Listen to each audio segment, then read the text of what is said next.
Hi Blend fans and welcome to Blend TC. In today's tutorial what we're going to do is make a blood vein animation, and if you go to the end of the actual video you'll be able to see these at different speeds, but of course return to the front because I'm going to show you how you can make your very own animation with blood. Please subscribe to my channel and leave a comment, and I'm always looking for new ideas. But first of all, let's make our animation vein. So what I'm going to do is I'm going to set some settings.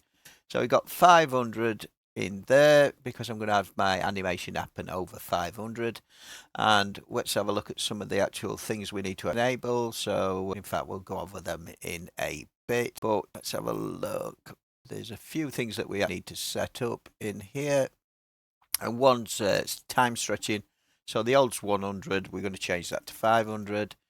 That's already 500. I think that's more or less it's motion paths 250, that needs to be 500 as well, and that's under the object constraints. So we've set this all to 500. So first of all, let's make our tube. So let's add a curve, and we're going to add a circle curve into here.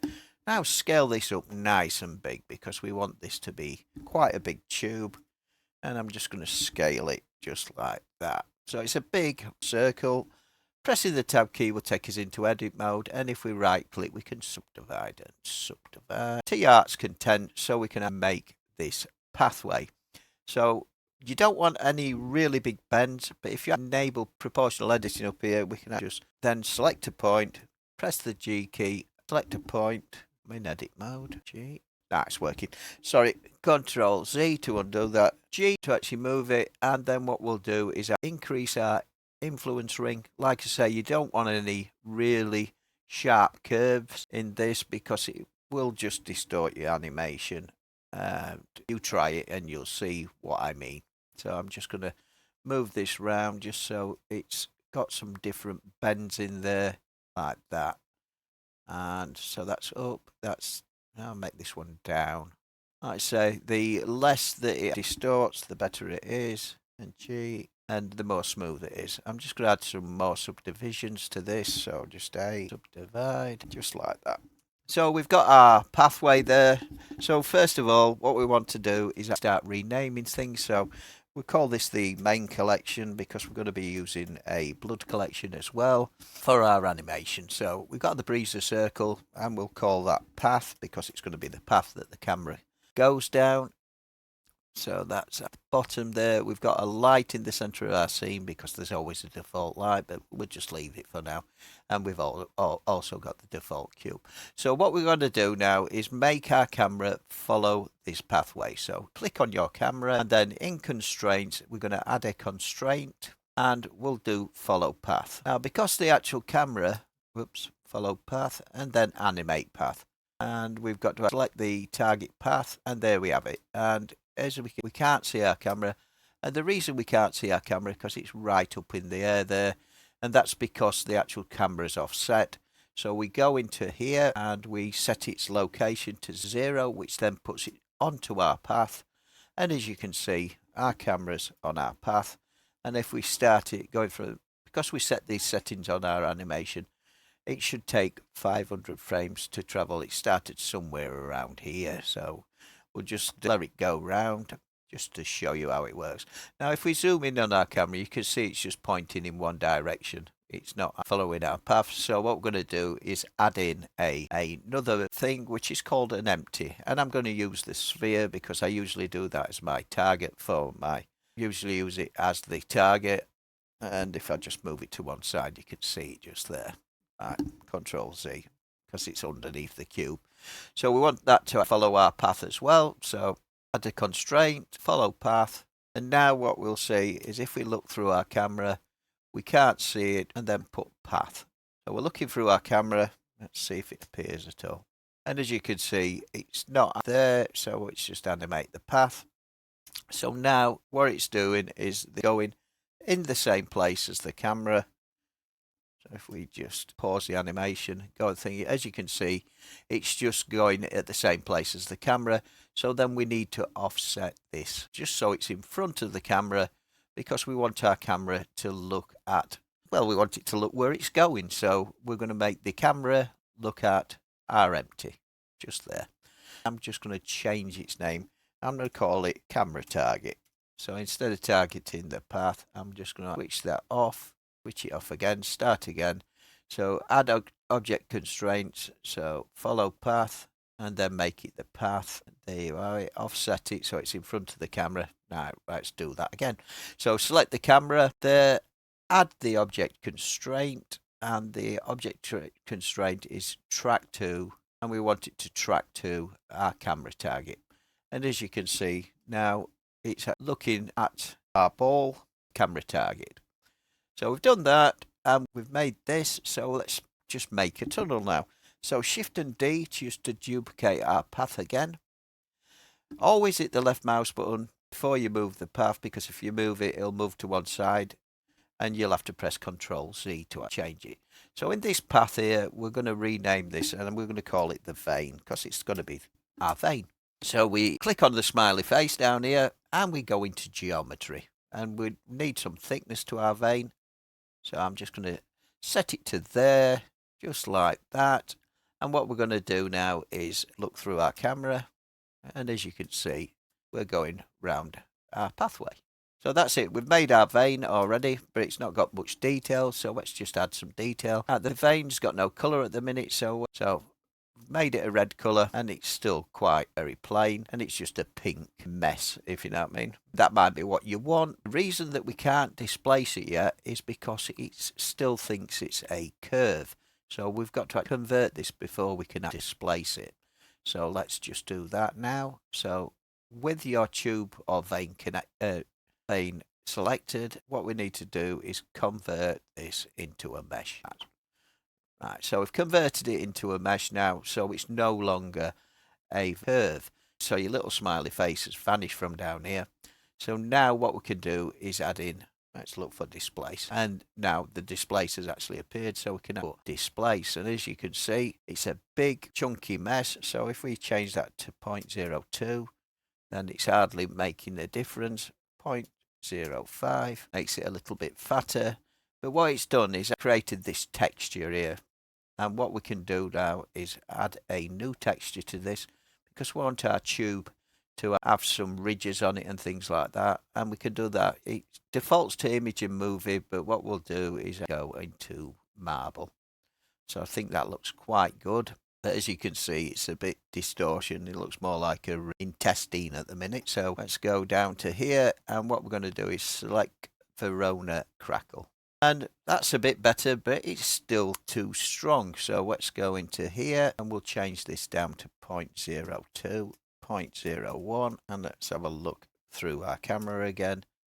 So now we've got little ridges in our tube. So we're more or less making a vein. I'm just going to go into the modifier there and add a subdivision modifier, subsurface modifier, and that just takes off the jagged edges and makes it a little bit more good looking. Right, so let's set up some things on our texture. So we've got that. So what we can do now is we want to set up the metallic. So we want it to be slightly reflective. So 0.438, which is taking it near halfway, and you can see it changing already. And the detail is not available yet, because what we're going to need to do in our roughness here, hit this and press the N key. You've got a list of things here, and what I want to do is put a noise texture on, and the easiest way is just press N, and that applies a noise texture to that, and then we can change some of the detail. So let's scale the detail. So I'll make it 33.7, which changes that. I'll make the detail 15, which adds more detail to it. The roughness, leave it at 0.5. Liquidity, right, make that 25. And if we look at rendered, as you can see, we've got no lights in our scene, so it doesn't do much. Distortion, 4.8, because the more distortion, as you can see, it's changing the actual, it's just going a bit closer so we can see it. As you see, the distortion, you can see it changing things slightly, just like that. Just add some ridges and things to it. So, and distortion, I'll make it 4.8 or something like that. So that's it. And if we press a space bar, we've got a bit of colour to this. And there we have it. Alright, so that's our tube, and it's up to you. You can go into here and change the actual distortion values. 0.2, oops, sugar, 0.02. It depends how rigid or bumpy you want things to be, but 0.01 looks quite good.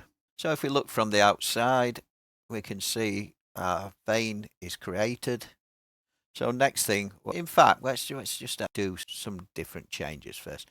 As you can see, there's no light in our scene, so what we'll do is add some lights to our scene just to actually make this appear. Right, so let's just add some light into our scene. What we can do is go into 7 here and we'll create a light. So we've got a light and we're going to make it a point light. So we've got a point light there and we're going to add the constraints and add constraint, and we're going to do follow path. So the first one we're going to put is on the path there is going to be where our camera is. So as you can see, if we look through our camera now, it's quite dark because we've got an actual light exactly where our camera is.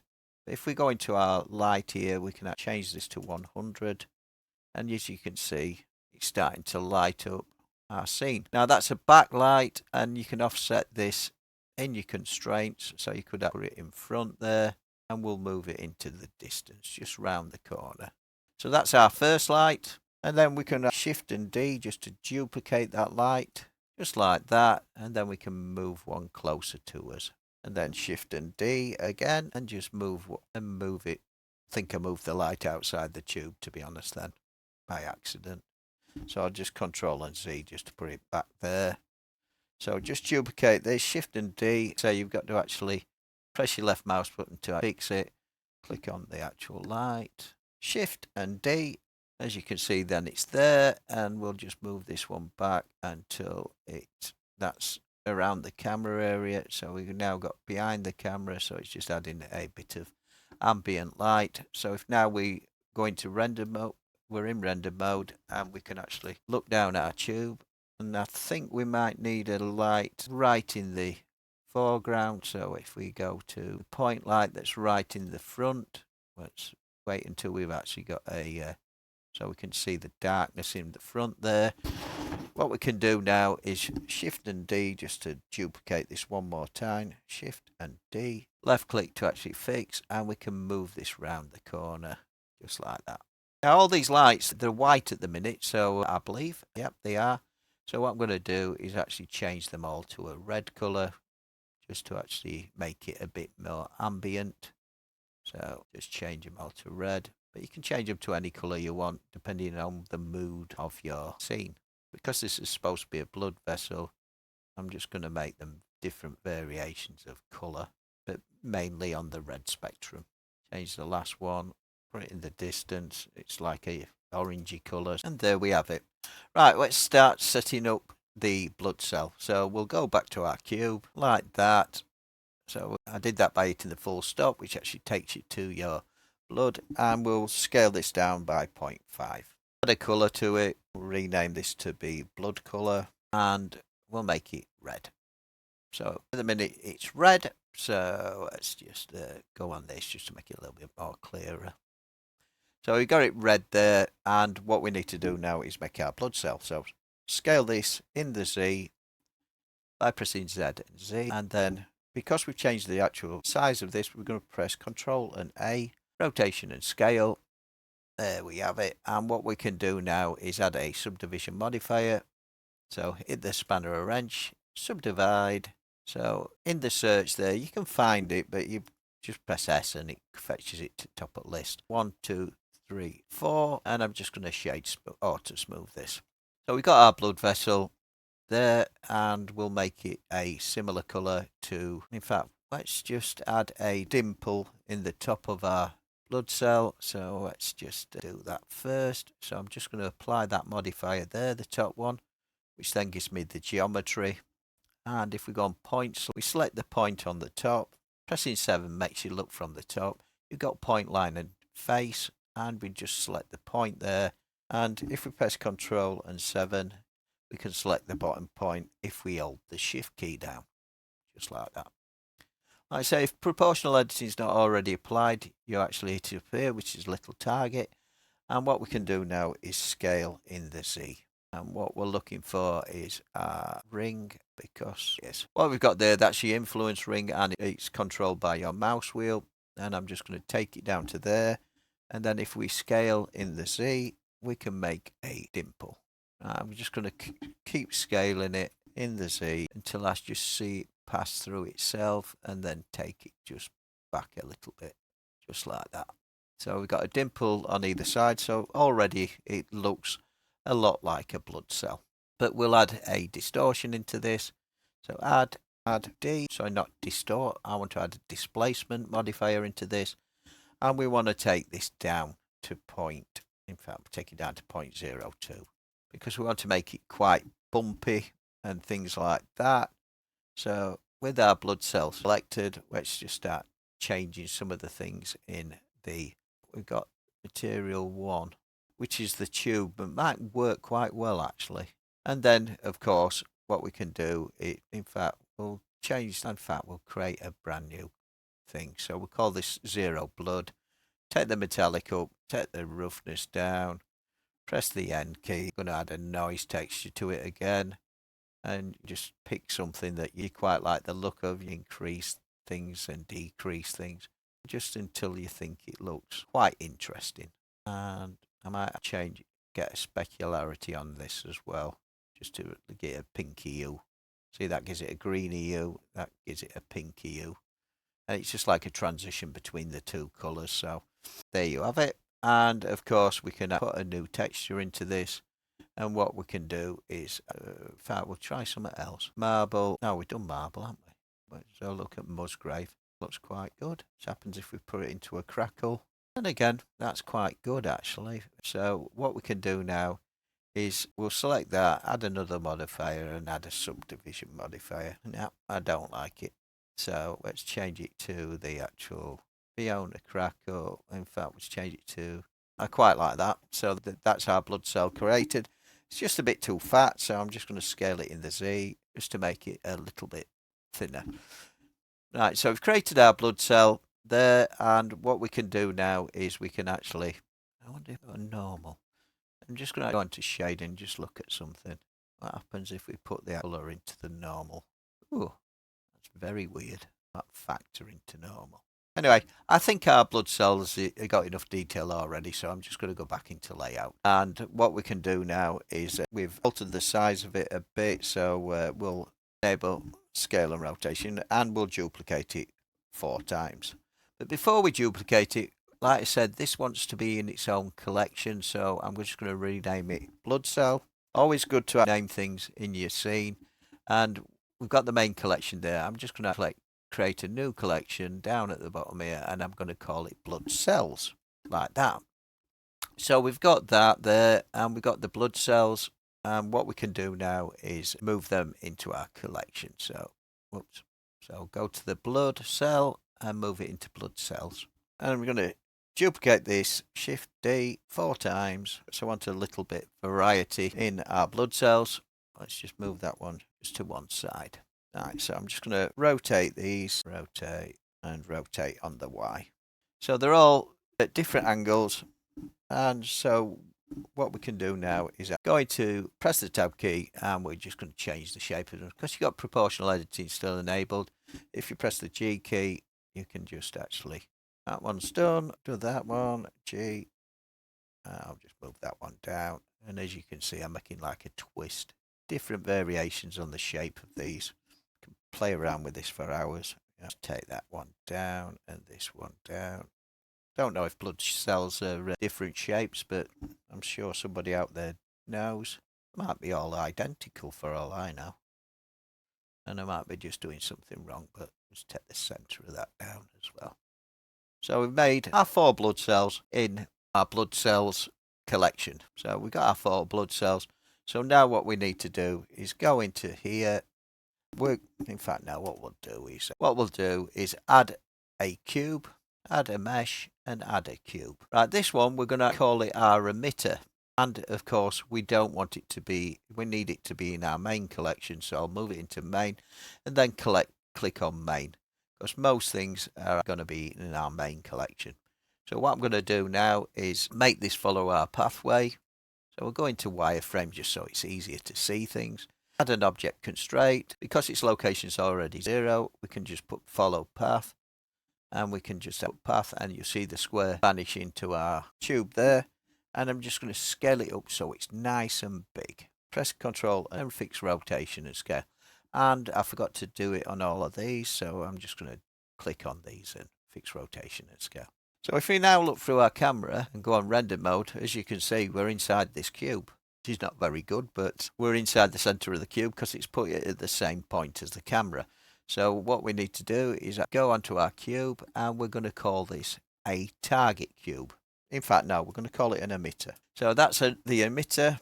So we've got the emitter, and we'll go onto our constraints, and then we'll offset this, and then put it somewhere out in the distance, like that.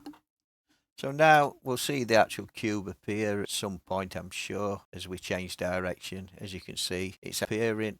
And this is what's going to actually produce our blood particles, so we can go through our tunnel. Right, so let's make this nice and big so it's filling the whole screen up. So like I said, that is the thing that's going to produce our particles, or our blood particles, and that's what we are going to set up next. So go into the actual particles, which looks like these three. Well, anyway, add the actual particle system to it, and if we look at this, as you can see, it's actually producing particles, and they're just following the cube like that. And we're going to change these particles into blood cells in a second. Just pause there. So that's them producing the particles, but the particles are not working for us yet. We want them to follow the leader, because at the minute they just stood and they're doing nothing. In fact, we'll change them to the actual blood. So if we go into render here, what we can do is go on collection. Because with a collection, they've now vanished, and the reason they've vanished is because they're too small, and what it's doing is picking the blood cells. So if we make them bigger now and randomize the scale, and then we've got to select our collection. So the collection is going to be blood cells, and as you can see, we've got the blood cells now appearing in our animation. Now there's quite a few things you need to set in the actual physics here. One of them is that we're going to change them to boid, and what boid does, it means that we can set a target up, and we do that by using the boid brain. So I'm just going to take off flock just like that, and we're going to set this to follow leader, and the leader that we're going to pick is going to be the emitter. In other words, the things that's creating them is the thing that they're going to follow. So if we look at this now, you can't really see it. Better if I show you in wireframe, but we step away, we should see them slowly flowing towards our cube. I don't know, where are they? There. As you can see, they're flowing down the pathway, but they're just trying to get to the cube there. And the reason that they're actually just going in straight lines means that it will go through the walls, especially if we give them some speed. As you can see, these are going to go through the walls there towards the actual cube that's creating them. But it does make them look like they're following this. So we'll go back into the actual physics and the movement, allow to line, allow to climb, allow to land. But we're just enabling flight because we just want them to fly. Can you see them spinning now? And then they stop. But we want them to carry on spinning, so let's just find the source. I want it to be the volume of the cube, so it's from the old cube. And as you can see, as it drops them, they spin, but then they stop. And we'd like them to keep on moving a little bit. Maximum airspeed, we can increase that to make them quite faster. Change it to 100, you'll see them really pick up speed. So let's change it to 50. So they're going to go through the walls. So what we want to do is stop them going through the walls, but carry on going towards the cube. So if we select this tube here, go into its physics properties, and we'll set a collision. So that now they should carry on following. They'll sort of get stuck on the walls because they're trying to follow. As you can see, after a while they get the actual message. And if we look through this, you can see the different size blood cells, maybe a little bit big. And go into rendered. Let's have a look. So we've added a follow, but we can add other things into the boid brain. And that's what we're going to do now. So go into the emitter and let's start adding things to the boid brain. As you can see, it says follow leader. Some miscellaneous battle relation. Right, so we've got the actual boid brain. Oh, where have I lost it? We've got follow leader. But as you can see, some of the actual blood cells are colliding with each other. And what we can do is we can add a collision to the bullets, to the blood cells of the particles, and we can then put a void. So we want them to avoid each other. So we hit avoid, but because they've got no masses yet, what we can do is actually go to the original blood cells in the center, just like that, and give it a collision modifier. And them colliding together should make them move slightly differently. Let's go back to the front of the animation. And I also like the actual, if we go back to the emitter, I like the actual flocking brain movement as well, because that will make them flock like birds. So let's actually attach flock and then average speed and also flight. You just can keep adding different things. Instead of follow leader, I'm going to add a goal to this as well. So then move it to the top of the list. And then we should see that down here there is a goal, and we can make that the emitter as well. So let's see what that does. Back into wireframe, look from the top just to see what they're doing. And as you can see, they're slowly following the leader, but they're not very fast. And that's where we put that speed function into there if we wanted to, but I don't know. Just close in on them. You can see as the sides, they're actually spinning through our scene. And I think that's about it. The only thing we haven't done is hide the emitter, because we don't want to hide the emitter, because at the minute it's got show emitter. So if we hide the emitter, that means that when we put that in the render, the emitter will vanish. Right, particle settings. Let's actually start altering some of the particle settings right at the beginning of here. And I'm getting a bit annoyed with the actual these hitting the front of the camera. So what we can do is we'll add a sphere, add mesh, UV sphere, and we'll make that follow the pathway as well. So let's have a look. Add object constraints. This might work, it might not. Follow path, select the path. So now we've got a big circle in front of us. Let's just move it out of the way. As you can see, we've got a big circle in front of us. And we could use that as a camera guard if we add a collision modifier into there. So collision. So this should bounce off it. Maybe it's a little bit big. So let's just move it back to 0 on object constraints, offset, and then make it 0 so we're inside it. But what we can do is we can hide the sphere in the viewport, and we can hide the sphere in the render, just like that. But we haven't added a collision to this yet, so let's just add a collision to it. I'll add a rigid body just to make sure, and we'll make this passive as well. So where's passive? Rigid body, collision, set it to sphere, and we will set that to, and let's see what happens when we hide them. Some of the particles are bouncing off us. We're acting a bit like a battering ram in the actual blood vein. Let's make this sphere reappear and scale it down and offset it so it's just in front of us, and that should act like a collision object with a bit of luck. So there we are. Just put it there, and it should deflect more of them off of us. Scale it down. Control Z to undo. I'm just going to scale it down a little bit. Scale 0.5. Oh, for some reason the location has moved from 0, so I'm just going to 0 it back into there. 0. There we go. So that should act like a deflection object to our bloods. Yep, smashing them apart there. Now I must still think it's a big. Control A, rotation and scale, because it's not halved its size. It thinks it's bigger than it is. So let's take it back to the front of the animation. It still might be too big, and things are just glancing off it. As you can see, it's like bashing through them. Let's just hide it and see what it looks like in our render. I think it's still too big, so I'm just going to half its size again.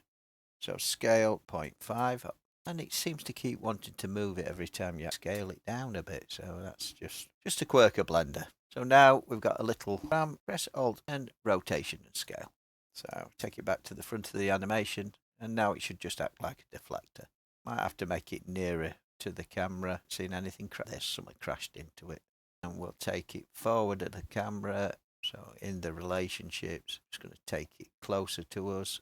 So it's just in front of the camera, taking all the scene up, just like that, just to protect the camera. And then if we take it to the beginning, it's like battery, it's acting like a spring.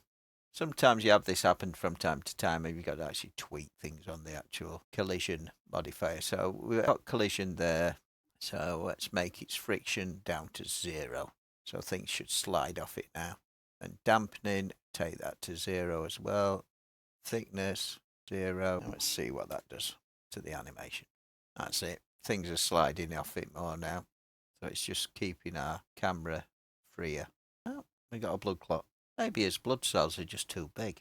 Let's have a look. Let's just change the actual size of the blood cells. So we'll go on to our emitter again. I say sometimes it can take you hours and hours to set some of these actual things up. But that's half the fun. You've got to actually work through and figure what your problem is. And every little change has another effect.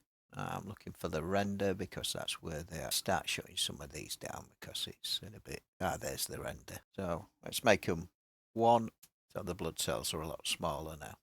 So it should just deflect things because they're actually smaller. I think they're a bit too small, so I'm going to put 1.5 to make them a little bit bigger. Let's see if it still works. Oh, we got a blood cell in the blood. Oh, no, it's not. It's just pushing it. So as you can see, the deflector is working. Just as it gets close, things are getting bounced off it.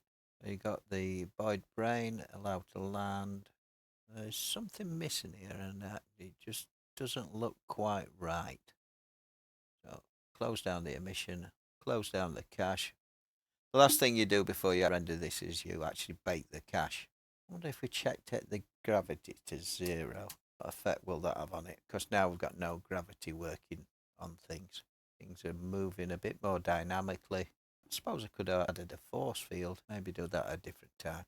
So minimum airspeed. What happens if we change that to 100? What's that? Air pressure. Oh no, it's air personal space. Quite like that. That's done. I haven't messed about with battle because that's where you give values to different things and it makes them banking, pitch, height. Oh, I like that. That's changing it. Whatever I did there. Oh, I like this. That's better. Like I say, you can mess about with this for hours. I better just stop there because this tutorial could be 3 hours long if I'm not careful. So what we're going to do now is we're just going to bake all these into things. So let's go up to there. So you got your cache here. Now you can bake to external. If you're running not very much RAM, then it's a good idea to bake to external and you just enter a pathway in there. But I think I've got enough RAM to go on there. So that's how you do it. And then you bake. Right. This takes a bit of time to do. And what it's doing is working out where every single particle is in your whole animation. And it should really speed up things. If you get an out of memory error, then you go to external. And then you set a pathway up where it helps the bake. That's how some people do very good animations on very old machines, to be honest, because it just works. It's still baking, should be. I know, it looks like it's finished. So here we go. And that's more or less it. The animation is done. I'm just going to set some things up. Now, this is the end bit that's the most important bit, in my view, because it allows things to run faster. So I'm going to take the samples down to 1, which is really low, but it will speed up your render times. And if we go into compositing here, you change compositing and we're going to add a filter and it's going to be a denoise. So that will speed up your render. And then in the render settings here, we need to do some things just to make things work better, which is simplify. That's one of the things. Film transparent, because then you don't have to cope with anything on the outside of the background. The performance, I'm going to set that to high because I want to. I've set the shadow limit to 512 megs, but if you get a shadow error, you can increase that. Compositor, I'm changing that to the GPU. The viewport, I'm changing to the GPU as well. Just said VPU, didn't I? Right, let's have a look at this. And samples 1, shadows there. I'm just going through each one just to have a look. Ray tracing, denoise, fast GI approximation if it's not enabled. I think I've set mine to do it by default. And denoising, We don't want it to do denoising because the denoising is going to be covered by the actual compositor, which will speed up your render. Maximum steps. Resolution, I like to set this to 1:1 because it just works quite well. Simplify, and that's the maximum subdivisions. Because we've not got anything that's subdivided more than 2, we can change that to 2. Maximum subdivision is render 2 as well. Depth of field, if you want motion blur, it will significantly increase your render times, but it's up to you if you want motion blur. Grease pencil, only if you're making a 2D animation. Shutter curve, I do like to set the shutter curve if I'm using the motion blur, but it only comes into play if you've got motion blur, as you can see. But I'm not using that, and the third one works quite well if you've got motion blur enabled. Performance, high quality, viewport, that's good. Compositor is GPU. Denoising nodes, GPU, because we want the actual denoiser to be using the compositor as well. And color management, that allows you to set what color range you do. So if you want to set, I'm just going to do RGB, but you've got different choices in there. Right, so that's it. And all we've got to do now is set the actual pathway up. So I'm going to set that up now, just so we can do the render. Instead of image, I'm going to do it as video. You can do it as ping images and then piece them together, which gets a really good effect. So what I've done there is hit the temp, and then I can set my pathway up onto my G drive, Blender work, blood. So accept it, and I'm just going to call it blood anim just to give it a name. Full stop after it, because I always do. Accept, and as you can see, it changes it to a line. Don't know why it does that, but it does. Cache results, if you're running on low memory, then you can hit the cache button, and then that will run the pathway that we set up earlier. And color manager, override off, you can leave as it is. But I'm not going to go into great detail into these because it really is quite complex. So back into layout. So we've set up the pathway. Let's just have a look at a rendered frame. Right, so it's created it in 7 seconds. But of course, we've got that blooming deflector in front of his camera. So what did we call that? Called it a sphere, didn't we? So I just take it out of the render, F12. So that's why it will blank. And there you have it. It's going to composite this so the actual noise around here will become less. But I think it looks quite good. And to render that many moving objects in less than 7 seconds on an old slow machine, which it's done. Admittedly, the render might take a few hours to render, but then again, not everybody's got the best equipment in the world, and I'm hoping to get a new computer. Oh, sorry. Thank you for joining me on Blender TC. Hope you enjoyed this tutorial. I know it's a bit of a long one, but I hope you enjoyed it. Subscribe to my channel, leave a comment and a like. Enjoy the animation. Bye for now. Stop.